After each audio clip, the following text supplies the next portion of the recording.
Muy buenas tardes, bienvenidos a una nueva emisión en nuestro quinto ciclo ya en el aire de Prevención TV. Bueno, vamos a volver a los temas habituales. Sí, a los factores de riesgo y un factor de riesgo que tiene un crecimiento, una importancia fundamental. Que ya casi es más que un factor de riesgo, es una enfermedad totalmente independiente de la que derivan un montón de problemas, porque bueno, esas enfermedades que son silenciosas, para mucha gente es simplemente un número que da mal en un análisis, y cuando uno habla de diabetes abren los ojos. ¿Yo? Sí, usted. ¿Y qué puede pasar o qué no puede pasar? A veces la gente es descreída, es una enfermedad que lleva tiempo, pero que cuando llega y pega, lamentablemente deja secuelas nefastas. Así que luego de un breve corte, vamos a estar aquí con nuestra diabetóloga de referencia, con la doctora Margarita Honfi, para que nos ilustre justamente sobre los temas más trascendentes en cuanto a prevención en este tema. Bueno, tal cual lo prometido, estamos con Margarita Honfi, que es nuestra endocrinóloga y diabetóloga de cabecera, y hoy justamente vamos a hablar del tema de la diabetes, de diabetes tipo 2, que es la de mayor prevalencia. Ahora vamos a ver los números y cómo han crecido los números, qué es lo que estás viendo, Margarita, respecto a la diabetes, porque también haces endocrinología infantil. ¿Cómo estás viendo a la población infantil también con este tema? Porque ya es un problema muy serio de salud. Es un problema, como lo dice la OMS, que es epidémico y que estamos frente a una epidemia de obesidad, y esta epidemia de obesidad está arrastrando a la diabetes y está duplicando prácticamente los porcentajes de la prevalencia y en la incidencia de la enfermedad, tanto en diabetes tipo 1 como en diabetes tipo 2. Y más de 300 millones de personas en el mundo sufren de diabetes y se cree que esto va a seguir creciendo. Pareciera ser como que en Estados Unidos se está mesetando, pero en los países subdesarrollados todavía no alcanzamos esa meseta. De esto siempre se habla, de que la mitad lo sabe y la mitad no lo sabe. Como en hipertensión. Como que la mitad y que la mitad que lo sabe cumple el tratamiento a medias. También, un mal control. Compartimos lo mismo que con la hipertensión arterial. Hipertensión arterial. ¿Sabes cuál es el problema? Es un problema de educación. Es un problema de no llegar a la gente con la información. Exactamente. Entonces, bueno, el deseo de esto no es solo dar números y que se acuerden, sino de que sepan que la enfermedad que tienen es crónica, que la diabetes es crónica, que es evolutiva, que aunque yo tenga un valor relativamente normal, 110, doctora, me dio 90, ¿no tiene diabetes? No, ya no tengo la diabetes. Sí tiene la diabetes, pero está bien controlada. Entonces, no negar, porque la negación crea mucho daño, porque crea la sensación de que no tengo la enfermedad. Entonces no la cuido. Tengo 90 hoy, dejé de tomarme el monitoreo porque estoy bien, y dentro de 3 semanas tuve un resfrío o me dieron un corticoide sin saberlo porque yo decía que estaba bien y tengo 300. Y entonces, negar la enfermedad implica un mal control. Un mal control es un riesgo grande de complicaciones. Vos dijiste en algún programa anterior, y algo que me impactó a mí y que creo que a la gente lo va a hacer reflexionar mucho, las cifras de glucemia son tóxicas, las cifras de glucemias altas son tóxicas. Exacto. No es inocuo tener 300, 350, después de una comilona, total después la bajo, hago dieta. No, todo eso es toxicidad para el organismo y es un deterioro en todo el árbol vascular y en otras estructuras del organismo. Fíjate vos que es difícil hacer una charla con esto porque se crea un diálogo interesante. Vos hablás de que es tóxico, y yo te digo, por ejemplo, los pacientes prediabéticos, que en la forma más clásica se establecen cuando uno hace la carga de glucosa, y a las 2 horas del test de tolerancia, cuando le dan de tomar esa sustancia glucosada, bien azucarada, a las 2 horas tiene más de 140. Esa población tiene un 60% más de riesgo de enfermedad cardiovascular. Y quizás su glucemia de ayunas es solo 110. Entonces significa que si lo medimos en décimas, 110, 120, 130, a medida que va subiendo, ya esa glucemia está implicando un riesgo de enfermedad. Si no es microvascular, como la complicación de la diabetes, es macrovascular. Quiere decir que si el paciente tiene mucho más riesgo de infartarse, mucho más riesgo de hacer una ACV y mucho más riesgo de tener una amputación de miembros inferiores. O sea que los valores... Entonces los valores van subiendo.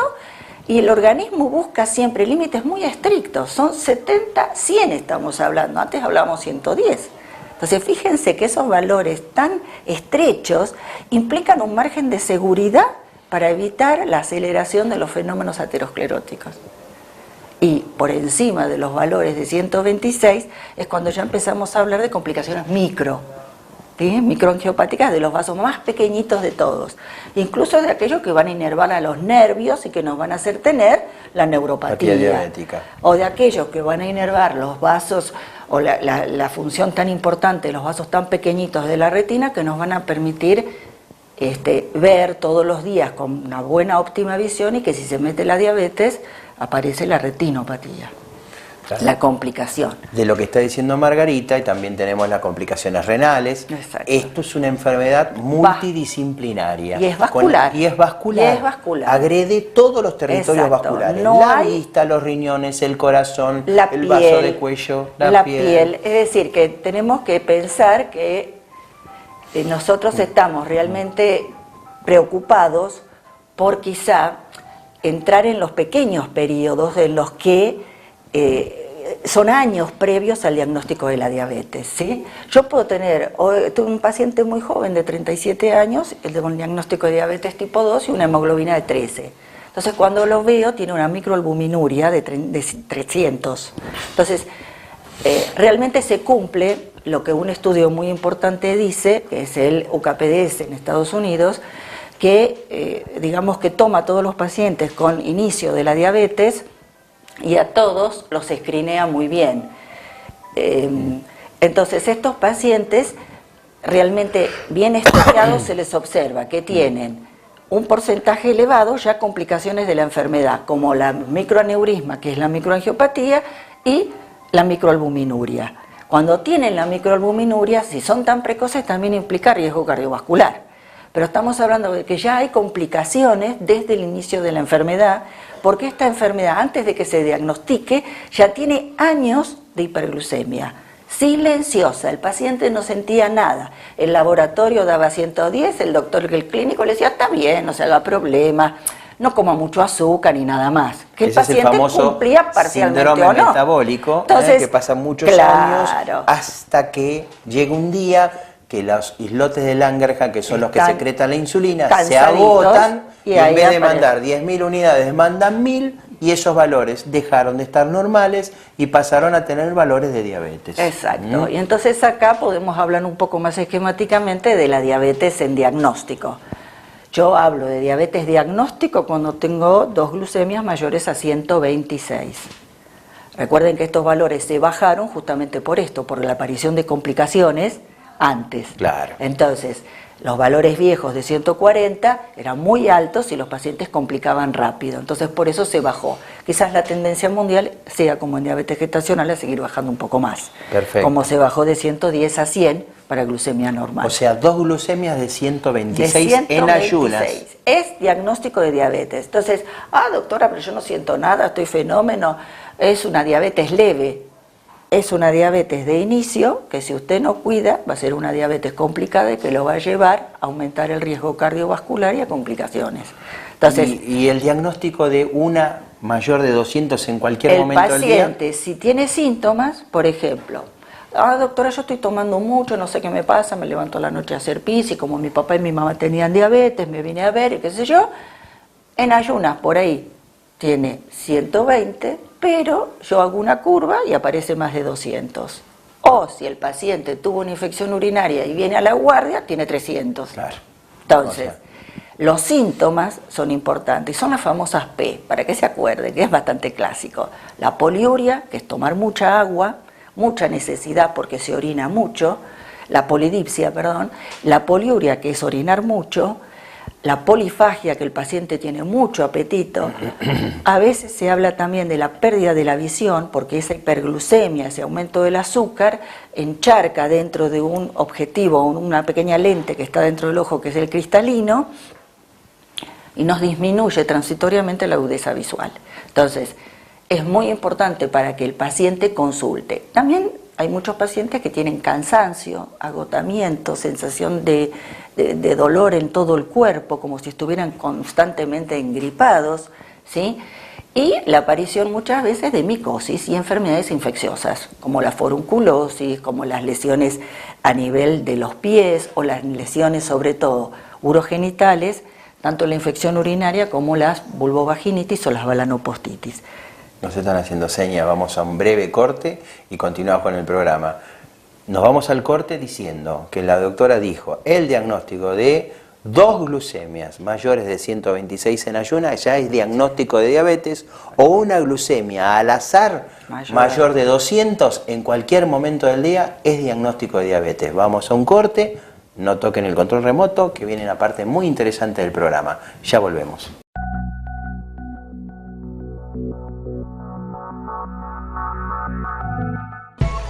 Desde que usted contrata una cobertura médica hasta que comienza a utilizarla, todas las empresas son iguales. Después, es mejor que sea el Círculo Médico de Quilmes, quien le ofrece a través de Femeva Salud Quilmes y Emedic una real libre elección del profesional en su consultorio particular y beneficiarse con su aporte de ley.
Bueno, en el primer bloque hablamos del diagnóstico de la diabetes y en este segundo bloque nos vamos a dedicar a hablar de las asociaciones con otros factores de riesgo y qué implicancia trae esto al paciente. Para redondear un poco los datos, voy a decirte que en Argentina creció mucho la diabetes y que antes estábamos en un 6, un 7% y actualmente estamos prácticamente en 10. Quiere decir que 10 de cada 100 personas tienen diabetes. Y para hablar de factores de riesgo, vamos a empezar con algo muy simple, la edad. Antes decíamos después de los 45, ahora bajamos a 30. Y entonces ustedes me van a decir, ¿por qué? Porque estamos obesos y porque los pacientes se ponen obesos más jóvenes y porque por la obesidad tenemos hasta niños con diabetes tipo 2. Por eso por obesidad tenemos muchas diabéticas gestacionales jóvenes de 30 años que se embarazan y tienen diabetes porque todas vienen con sobrepeso. Vienen con sobrepeso y también con la tendencia a no hacer ejercicio tampoco. El sedentarismo es un factor de riesgo. Entonces dijimos, la edad, ahora hablamos de los 30 años. Quiere decir que a partir de los 30 años todos los que tienen mayor factor de riesgo como ser genética, padre, madre o familiares muy cercanos con diabetes, se tienen que hacer un screening a partir de los 30 en forma anual y si es normal puede ser bianual.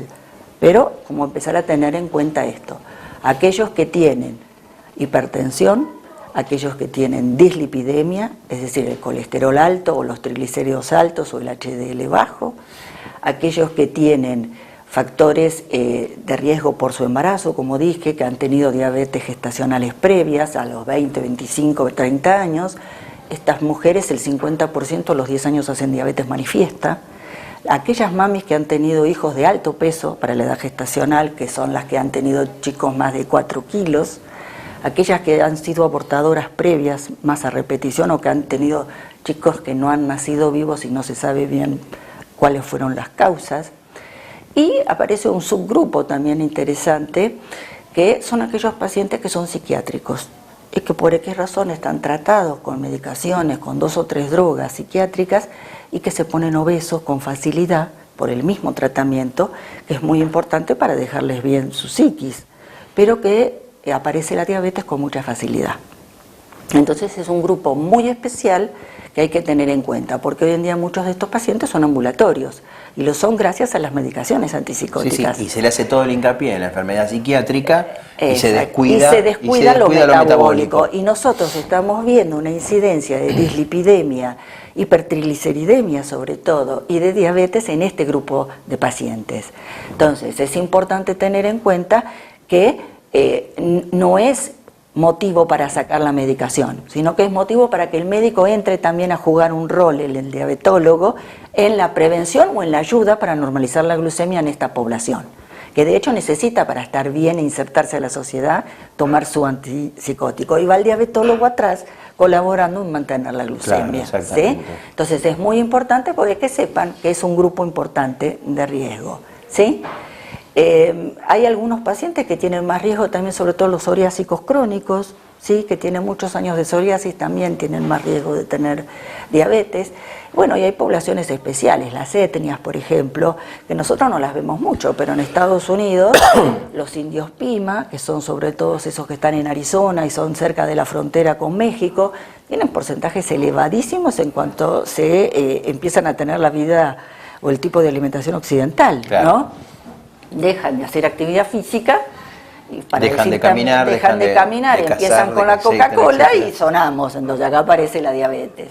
Por supuesto que el sedentarismo, piensen que el ser humano, en la época, digamos, de las cavernas, hace millones de años, ¿qué hacíamos los humanos? Según Braginsky, que era un famoso obesólogo amoroso, muy querido en nuestro medio, decía que el ser humano caminaba 17 kilómetros por día.